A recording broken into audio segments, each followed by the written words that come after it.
I once wandered into a place that didn't exist. At least, not in the way the world insists things exist. No coordinates, no GPS signal, just a hallway of locked doors, suspended in a surreal space where time folded in on itself and opinion thickened the air like fog. The hallway was impossibly long. The walls pulsed slightly, like they were breathing. The ceiling flickered between stars and tiles. The floor seemed solid, but each step left a faint echo, as if I were walking on someone else's memory. Faint whispers drifted through the air in languages I almost understood. The lights above cast a sterile glow, yet shadows curled in the corners like living things. A sign read, "Museum of Forgotten Futures." I was curious, of course. I always am. Some of the exhibits were familiar in that almost way, like seeing your own reflection blink when you haven't. A flying car rusted out and labeled, "Too practical to be profitable," its once polished silver hull now dulled by years of disappointment. A textbook titled, "Emotional Intelligence 101," taught in schools from 2026 to 2029, its pages yellowed with abandonment.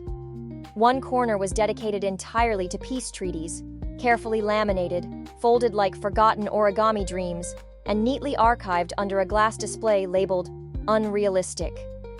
Beside it, a dusty VR headset labeled "Universal Basic Income, Beta Test" lay abandoned next to a cracked plaque. Abandoned due to lack of investor interest. Another display showcased a robotic therapist slumped in a chair, its voice module blinking silently. A small card read, "Decommissioned. Emotional labor exceeded programming capacity." But the strangest thing I saw that day was a door. It wasn't large. It wasn't glowing. It didn't buzz with electricity or whisper ancient secrets from the edges of consciousness. It simply said, "Room 7. The world where men gave birth." No warnings, no fanfare. Just a dusty sign hung slightly crooked, and a tarnished brass doorknob that felt warmer than it should have, like it had been waiting. What if? So, I went in, and the first thing I saw was chaos. Controlled, civilized chaos. Like a maternity ward built by people who had never seen a uterus, but had an entire shelf of medical journals and political opinions about one. Fluorescent lights flickered. The air stank of antiseptic and something deeper, more primal. Monitors beeped out of sync like a broken orchestra. An orderly wheeled a tray of sterile tools past a man doubled over in pain, unnoticed.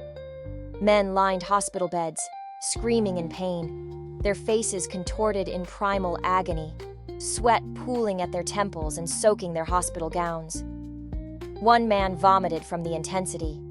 Another tried to meditate through contractions, whispering affirmations that cracked under pressure. Doctors stood calmly by, arms crossed, clipboards in hand, detached like museum guards. One doctor leaned over a man giving birth and said with clinical detachment, "Sir, pain is subjective. Try to breathe through it." Another added with a patronizing smile, "This is what your body was made for. Don't be dramatic." Somewhere, a male voice cracked through the air like lightning. "I want an epidural." And the nurse, unbothered, mechanical, replied, "We'll see if the insurance approves it in time. Otherwise, here's a stress ball and a pamphlet."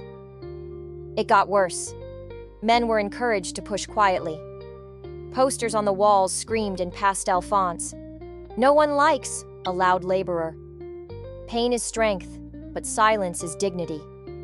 Bruises fade, but babies last forever. You chose this. Now own it. The men giving birth weren't offered morphine unless they could quantify their suffering on a sliding scale of 1 to 10, but not too much. If they said 10, they were exaggerating. If they said 3, they were coping fine. Triage turned into a guessing game of stoicism. Somewhere, a man passed out mid-contraction. The nurse sighed, checked her watch. "Men just don't have the pain threshold women do," she muttered. returning to her notes. Irony? Number justice? Not quite. Just a mirror. And this mirror didn't lie. It magnified. In this world, men gave birth. And society responded with the same script it always had. With rules sharpened like scalpels, opinions stacked like sandbags, policies dressed as protection, and a heavy side of gaslighting served lukewarm. Next scene, a panel of politicians, all women, dressed in matching tasteful suits like a uniform of detached authority. The female politicians were debating whether men should be allowed to deliver at home, their voices dripping with rational concern.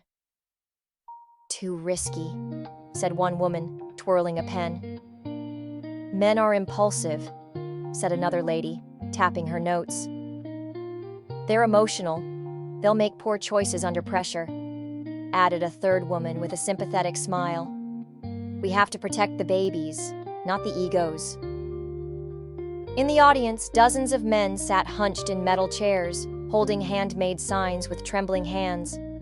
"My body, my choice." Fathers are not incubators. Birth is not a political pawn. They were booed by the audience, dismissed by the media, reduced to hashtags by the culture. A bill passed moments later, banning home births and mandating all deliveries happen in state-approved clinics under strict female supervision. It wasn't about control, of course. It was about safety. It always is. The next room pulsed with advertisement reels and billboards. Highways plastered in bold, commanding font. "Strong men give life. Push through it, kings." Real men don't complain about contractions. Television screens on every wall looped commercials like lullabies from a dystopian nursery. A father wiping tears after his delivery of a baby while soft piano played. The voiceover cooed, "He cried, and that's okay. Hormones are a powerful thing. Let him rest for 48 hours. He's earned it." A woman walking past him, juggling 2 toddlers and a grocery bag like it was ballet. Of course, women support birthing men. We've been holding down the fort for years. Morning shows gleefully reported on birthing trends. Wake Up and Push featured celebrity dads debating between doulas and medical midwives. One influencer dad announced a water birth live stream to 10 million followers. The host clapped. The audience swooned. No one blinked. Then came the merchandise. Designer diaper bags built like tactical gear. Masculine breast pumps with chrome finishes. Protein-packed lactation bars labeled Dad Fuel, boasting electrolytes and alpha milk. Push presents renamed as pain prizes, boxed with slogans like "Man up, milk on." But underneath the glittering surface, the current pulled darker. Men who didn't want children were targeted in every conversation. "You'll regret it when you're older," women said gently, like prophets. "Isn't it selfish to deny the gift of life?" whispered friends with tilted heads. "What if your wife wants a child someday? You're not thinking of her feelings," echoed the voice of collective shame. Pregnancy became proof of maturity, a social credential. Labor, the ultimate test of character. C-sections carried quiet judgment, unnatural, taking the easy way. Pain medication was treated as a moral failure. "It builds character," the posters insisted. Male celebrities graced magazine covers, bellies round and glowing under designer silk. Talk shows dissected birth plans of men with voyeuristic delight. And still, the shame.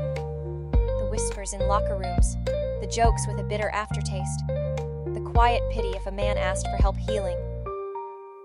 "They're just not wired for this," someone always muttered. "They break too easily." Men were never meant to do this, but they wanted equality, didn't they? And for a moment, just a flicker, I saw it. A truth so raw, so loud it had to be buried. They were exhausted, cracked open in places language hadn't evolved to describe, afraid to name the pain because naming it meant weakness. And weakness had no place in this system. A man cried in a parking lot, clutching a swaddled newborn with one arm and a pile of unpaid bills in the other. His boss had denied his paternity leave. He had used his allotted 3 days. "You should have thought of that before getting pregnant," the female boss told him, without blinking. His partner worked full-time, full throttle. She expected him to manage the house, the baby, the healing. After all, he wasn't doing anything else. One night, under the dim glow of a kitchen nightlight, a man whispered to another, "Maybe we weren't built for this." And the other nodded slowly, eyes rimmed with exhaustion. "But we were told we had to be." Eventually, the pendulum swung back. Women resumed reproductive roles, not with declarations or revolts, but with an exhausted nod from the world. There were no apologies, just quiet recalibrations. The cost had been too high, too many slipped discs, too many panic attacks masked as strength, too many identities buried beneath the praise of being selfless and strong. Society readjusted its narrative. Websites were updated, ads were swapped, history was quietly rewritten. Men returned to work. Pregnancy trackers were uninstalled. The entire decade shelved like an embarrassing fashion trend.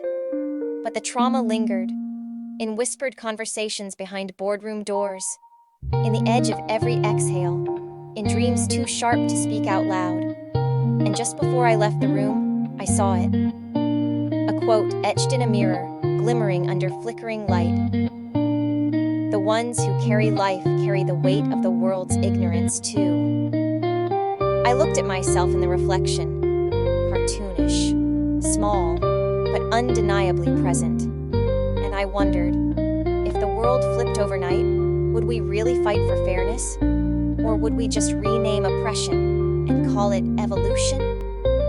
As I closed the door to room 7, laughter echoed down the corridor. Was it mockery, relief, or the sound of a joke too complicated for language?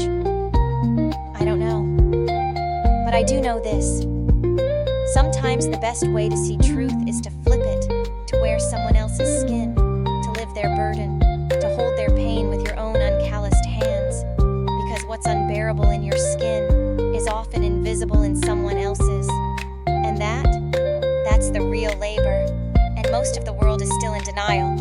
So next time someone says, "It's not that bad, it's just biology," stop being so emotional, smile, and ask, "Would you still say that if you were the one giving birth?"